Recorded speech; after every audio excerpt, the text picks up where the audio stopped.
Bom, Plínio, eu adorava aquela briga que nós tínhamos no final dos anos 90 e início dos anos 2000, dos hatch prêmios e dos hot hatch. E exatamente por causa dessa briga que a produção do canal pediu para que nós escolhêssemos os nossos hatch prêmios do final dos anos 90 e trouxesse aqui para um comparativo. Ah, se é assim, todo mundo já sabe qual carro que eu vou escolher. BMW 323 Ti. O carro que eu escolhi foi o Audi A3 1.8 Turbo.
André, você sabe que o motivo que eu escolhi esse carro é justamente pela frase que a própria Audi diz, né?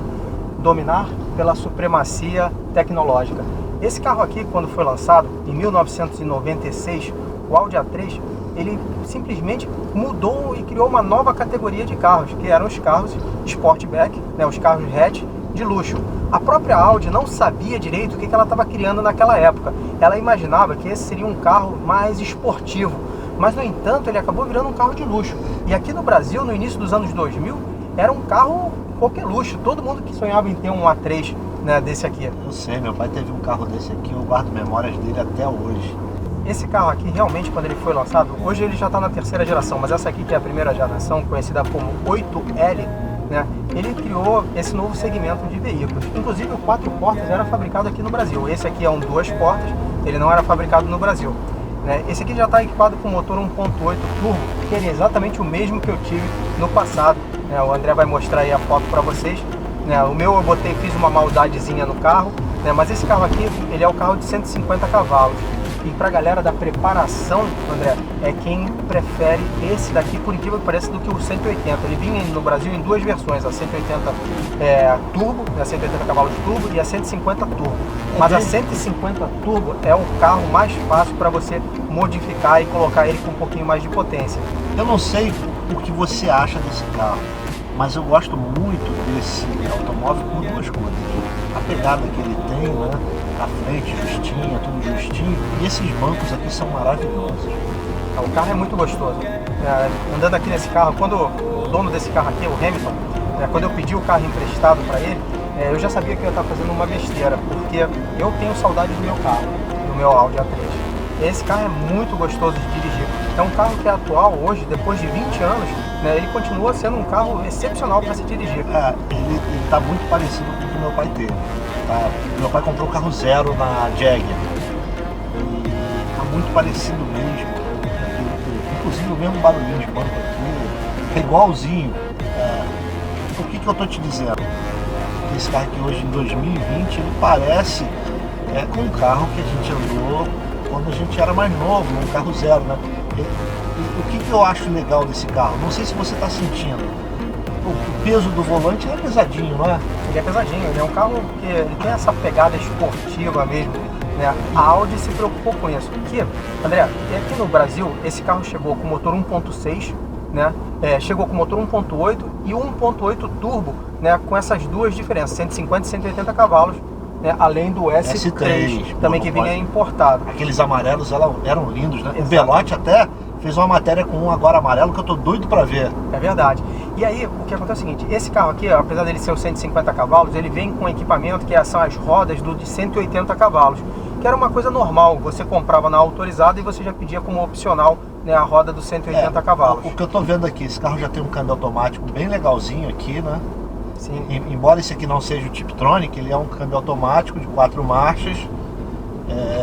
E ele tem um torquezinho bem legal, é um carro bem generoso, você não Tá achando? Sim, e ele tem, apesar dele ser turbo, ele quase não tem turbo lag, ele foi programado para não ter esse turbo A lag. turbina é pequenininha, né? É uma turbina menor, né? E- E a programação eletrônica dele também é feita para ele não ter esse turbo lag. E é um motor 1.8, né? Como é que é a pega no volante? A pega no volante é ótima, qualidade. Agora, o mais interessante desse carro é que esse carro fez tanto sucesso, não só aqui no Brasil como lá fora, que ele teve versões de inúmeros tipos de motores diferentes, inclusive 1.9 turbo diesel. E a mais, na minha opinião, é a melhor de todas, foi a versão com motor VR6. Caraca. Esse carro veio equipado com tração integral nas quatro, né, e o motor VR6. Mas essa versão não veio aqui para o Brasil. A Volkswagen andou trazendo alguns Golfs VR6, mas a Audi nunca trouxe nenhum Audi VR6 para cá. O que é legal nesse carro aqui é a tecnologia do berço do motor. Esse motor está apoiado no subframe, né?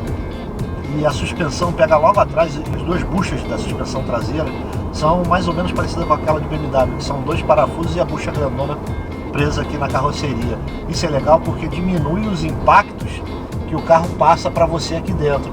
Então ele pode ter uma pegada mais esportiva, mas ele não te passa todos esses impactos. Você concorda comigo? Concordo. E aí entra aquela questão que eu falei no começo, né? Dominar pela tecnologia. A Audi também botou uma coisa excepcional nesse motor. É um motor 4 cilindros, né? Mas ele é 5 válvulas por cilindro. Ou seja, o pessoal que fica achando que motor 16 válvulas aí é motor moderno, esse aqui é um motor 20 válvulas. Uma coisa que eu estou querendo saber, como é que você está sentindo o carro, a transferência de peso dele nas curvas aqui? O carro é extremamente equilibrado, né? Lembrando que esse carro vem equipado com uma suspensão que a gente chama de tropicalizada. Ele não tem a suspensão europeia, ele vem com uma suspensão especial para rodar aqui no Brasil. Na traseira é barra de torção, né? Mas ele é um carro que torce pouco nas curvas. Ó, vou entrar um pouco mais forte nessa curva, André. Pode ver. Ele é um carro que ele, segue aqui a linha da curva A tranquilamente. frente chegou aqui, encaixou, apontou, ela contornou a curva bem. De novo, olha. Exatamente, é um carro que é um carro equilibrado. A velocidade final desse carro aqui passava dos 200 km, não passava? Passava dos 200 km sim, André. Uma crítica agora desse carro aqui. Eu andei muito atrás no banco traseiro desse carro, porque na época que meu pai tinha esse carro, eu tinha, sei lá, 21, 22 anos. Então a gente saía a família toda junto, às vezes entrava, eu e minhas duas irmãs aqui ali atrás e apertado demais. Aí eu sofria, cara. Olha, essa é uma coisa que você falou aí agora, eu acho que eu nunca andei no banco de trás do meu carro, mas eu gostava muito dele. E foi por isso, pessoal, que eu escolhi o Audi A3, né, como o hatch premium do início dos anos 2000. Na minha opinião, esse daqui foi o melhor hatch premium que já teve no início dos anos 2000. Ele criou uma nova categoria de carros, que foi a categoria dos hatch premium, né? Ele tem uma tecnologia super atual até para os dias de hoje, né? E é a minha escolha como hatch premium aí do início dos anos 2000.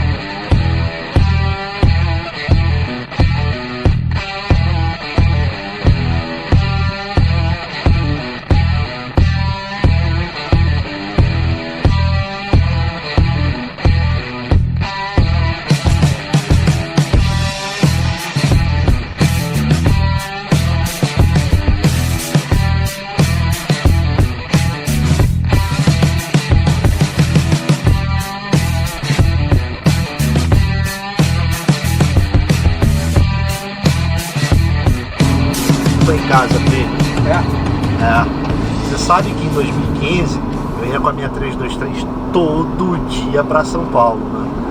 Eu trabalhava em São Paulo, então eu saía do Rio de Janeiro domingo de tarde e chegava lá por volta de 9 da noite, 10 horas. É o carro mais prazeroso que eu tive na mão para pegar a estrada. Ele é muito gostoso de rodar. E essa pontada de frente que esse carro tem aqui é característico das BMWs, né? Olha só, ela já vem o torque, ela aponta a frente, ó, a traseirinha encaixa lá e o carro vem, é praticamente um carro de corrida, né? Um carro mais racing. O centro de gravidade dela baixa, né? A BMW, quando fez esse carro, ela conseguiu fazer um hot hatch de verdade. Essa aqui não é a versão Motorsport igual a minha, é a versão top, com câmbio automático. Ela não é tão violenta quanto era a minha por causa da marcha, né? O câmbio dela com conversor de torque tira um pouquinho daquela pegada mais race, mas o chassi é o mesmo, inclusive como você encaixa ela na curva, ela não toca. Você sentiu que a carroceria, olha só, viu? Quando a produção falou que a gente ia fazer o desafio né, dos hatch prêmios do início dos anos 2000, eu tinha certeza, André, que você ia trazer, né, uma compact. Eu só não sabia se você ia trazer a 318 ou a 323, porque eu tive as duas, né? E a 323 a gente sabe que é mais difícil de encontrar, né? Agora, uma coisa que eu acho engraçado nesse carro aqui é o seguinte: o pessoal, eu sinceramente não gosto do design da compact, eu não gosto. Mas agora, quem tem compact é apaixonado por esse carro. Cara, eu acho esse carro lindo, eu acho ele sensacional. Olha a pegada, olha como é que ele encaixa nas curvas, viu como é que ele... Porra, ó, não tem nenhum carro que faz isso, tá tirando a UM. Esse carro tem um problema: se você entrar forte demais nas curvas, você vai ficar com a traseira lá querendo passar à frente. E ela é muito agressiva. Então, se você não tiver tocada, você sabe que eu quase rodei Interlagos por causa disso, né? É mesmo? Eu vou botar aí pra galera ver a minha traseirada na frente da M3 do Rogério Moreno e do Alessandro. Eu tava no track day com ela e andando na frente das M3, andando forte, né? E, pô, na curva da junção eu entrei forte demais, eu lembro até a velocidade que eu tava. Eu desci no mergulho, cheguei a 177 e resolvi fazer a pegada ali com a 323, apontei, peguei um pedacinho de zebra, a traseira foi. Quando foi, eu tava com a Lu, minha ex-mulher, aí no banco. Ela deu um berro e eu puxei pra cá, o carro voltou. Quando ela voltou, ela falou: eu vou morrer. Foi engraçado demais. Até pra lembrar, a lembrança é engraçado. Porque ela gritava dentro do capacete. Aí depois dessa eu consegui segurar, e as duas M3 passaram, né? E voltei pra pista. Ela pediu desesperadamente pra sair do carro. Você tinha que ver a cara dela, Plínio. Mas falando desse carro aqui, como é que surgiu isso aqui? Quando a Audi estava com o projeto do A3 sendo desenvolvido, a BMW sabia desse projeto e ela não tinha nada para concorrer no mercado. A BMW E30 estava saindo de linha. Aí o que ela decidiu fazer? Pegou a suspensão traseira da BMW E30, pegou a dianteira da E36, levou para o pessoal do estilo lá fazer o design mais ou menos e chegaram nesse conceito aqui. E é por isso que eu não elegi esse carro como o melhor hatch premium. Porque quando a Audi fez o A3, ela fez uma coisa baseada em tecnologia. Ela desenvolveu um monte de coisa para aquele carro. E a BMW, o que ela fez é o seguinte: ela realmente fez um carro que a gente pode dizer que compete com o Audi. Mas ela montou um carro.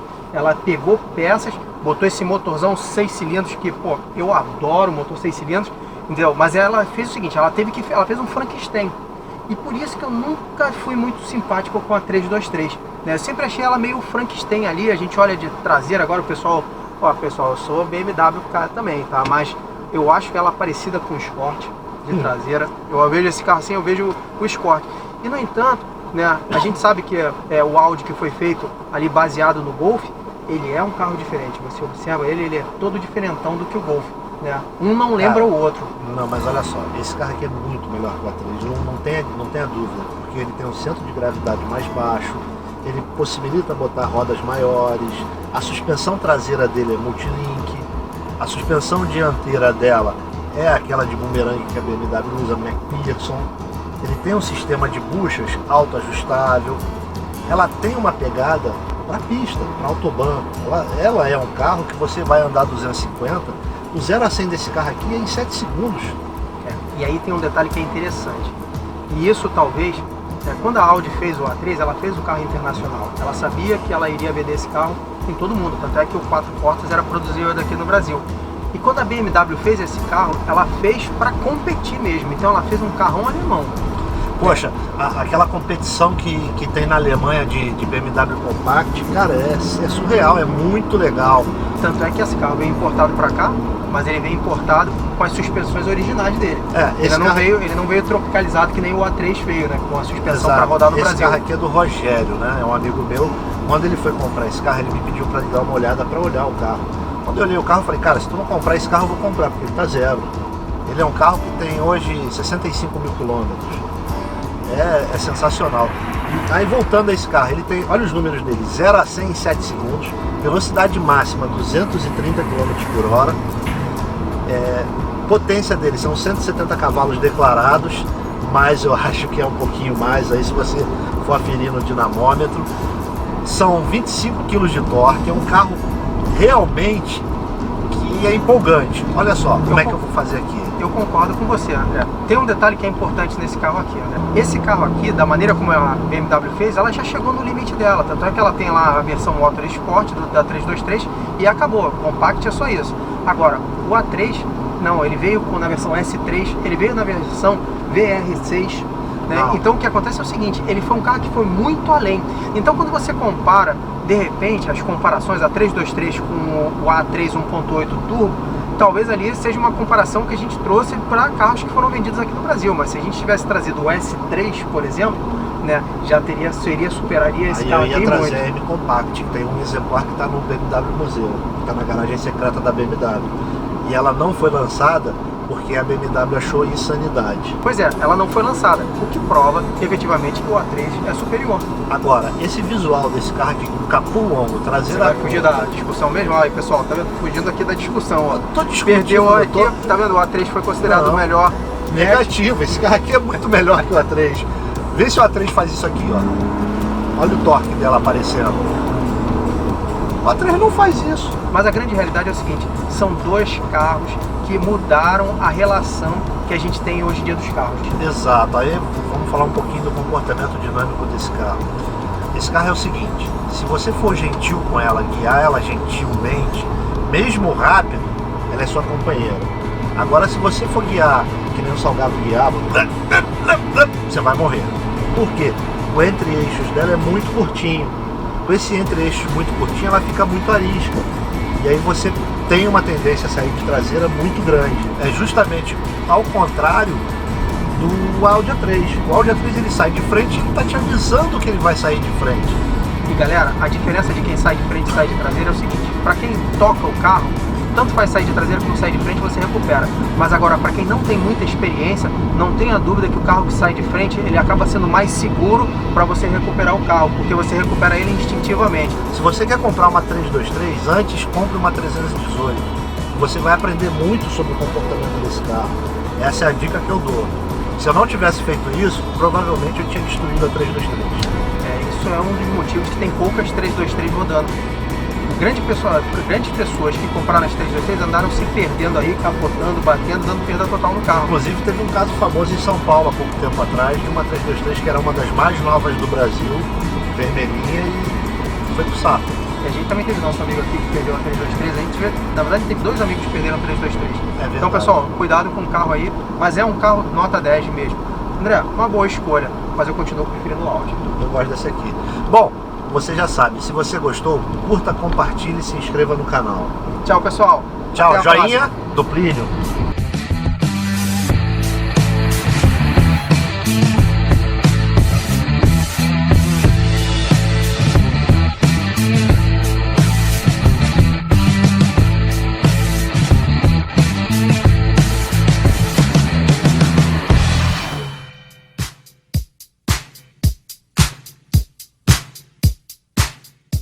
Foi.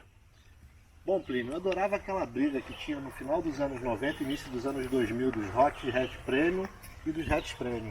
É verdade. E justamente por causa dessa disputa, a programação do canal pediu para que nós trouxéssemos os nossos hatch prêmios. Volta. Poxa, Plínio, eu adorava aquela guerra que tinha no final dos anos 90 e início dos anos 2000 dos Hatch Premiums e dos Hot Hatch. Exatamente. E por causa dessa briga, né, a programação do canal pediu para que nós Programação escolhêssemos... não, produção. Vamos lá.